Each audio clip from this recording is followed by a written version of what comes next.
መጋቢት 24 በኢትዮጵያ የፖለቲካ ታሪክ ውስጥ የለውጥ አሻራ መነሻ ነው። አሁን ላይ በተለያዩ ዘርፎች ለሚታዩ ስኬቶች ይህ ቀን ግዙፍ ድርሻን ይወስዳል። በዚህ ቀን መነሻነት ኢትዮጵያ ከራሷ አልፋ ለሌሎች መትረፍ የቻለችበት፣ ታላቁ የህዳሴ ግድብን ጨምሮ በርካታ ግዙፍ ፕሮጀክቶችን ያሳካችበትና የወጠነችበት፣ በዲፕሎማሲው ከቀጣናው ሀገራት እስከ ሌሎች ሀያላን የዓለም ሀገራት ትስስርና ትብብርን ያጠናከረችበት ነው። ከዚህም ባለፈ የከተሞች ገጽታ እንዲለወጥ በማድረግ የይቻላል መንፈስን በተግባር ያሳየችበት ነው። በመሆኑም ባለፉት 8 ዓመታት የተመዘገቡ የመጋቢት 24 ስኬቶችን የሚደግፉ ሰልፎች በተለያዩ የሀገሪቱ አካባቢዎች የተካሄዱ ሲሆን ሰልፉ ከተካሄደባቸው መካከልም የሸገር ከተማ አንዱ ነው። በህዝብ ፍላጎት መጋቢት 24 ቀን 2010 ዓ.ም ወደ ስልጣን የመጣው የለውጥ መንግስት የተለያዩ ፈተናዎች ገጥመውት ነበር። ፈተናዎቹን ግን በድል ተወጥቷል ያሉት የሸገር ከተማ አስተዳደር ከንቲባ ዶክተር ተሾመ አዱኛ ናቸው።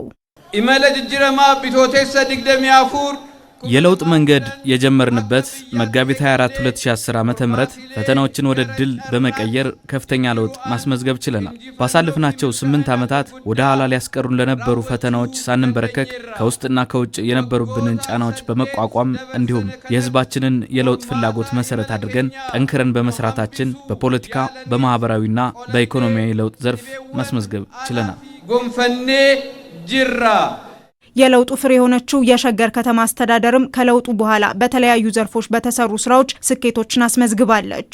ጀልቀበረት ሚሶመ በለደረት እንደ ከተማችን ከመጡ ለውጦች በእንስሳት ልማት 13000 ሼዶችን በመገንባት 267000 ዜጎች ከዘርፉ ተጠቃሚ እንዲሆኑ አስችሎናል።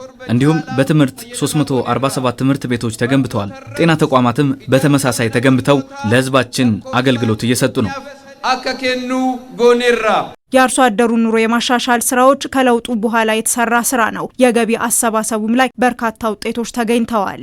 ፈየደውማ ቆናም ቡላ ከኛ ምርከነሱፍ የአርሶ አደሮችን ተጠቃሚነት ለማረጋገጥ 1000 የሚሆኑ የንግድ ሱቆችን በመስራት አርሶ አደሩ በኢኮኖሚ ራሱን እንዲችል አድርገናል። እንዲሁም ከተማዋ ከመመስረቷ በፊት የነበረውን ገቢ ከ5 ቢሊዮን የማይበልጠውን አሁን ላይ በዚህ ዓመት 40 ቢሊዮን ለመሰብሰብ አቅደን 28 ቢሊዮን የሚሆነውን ሰብስበናል። ይህም ሸገር የኢኮኖሚ ከተማ መሆኗን አረጋግጠናል። በገመደኛቹን በርባዳ የሸገር ከተማ አስተዳደር 7ኛው ጠቅላላ ምርጫ ፍትሃዊና ሰላማዊ ሆኖ እንዲጠናቀቅ እንደሚሰራም ነው ከንቲባው ዶክተር ተሾመ አዱኛ መልእክት ያስተላለፉት።